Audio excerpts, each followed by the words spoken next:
testing a spool of copper cable.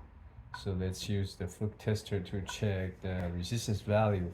And it's about 4 ohms. Now, we're gonna stop the fluke and repeat the same test on the micro tester that we developed.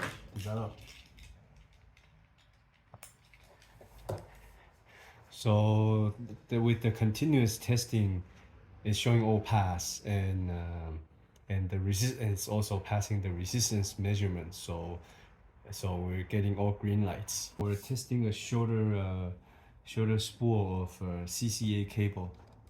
Now let's check the resistance value with the fluke tester, and it's about 19, close to 20 ohms.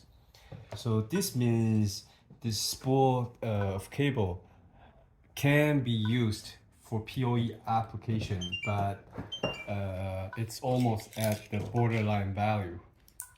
Now let's verify this point with our cable tester.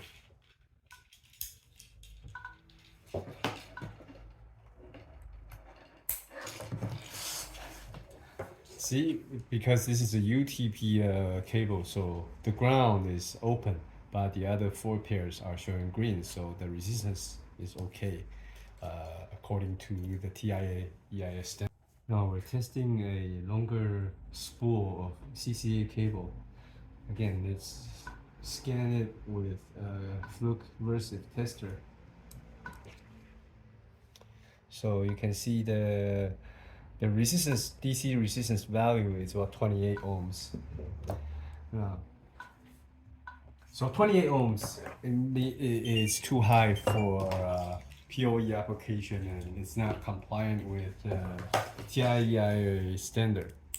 So let's verify this again with our cable tester.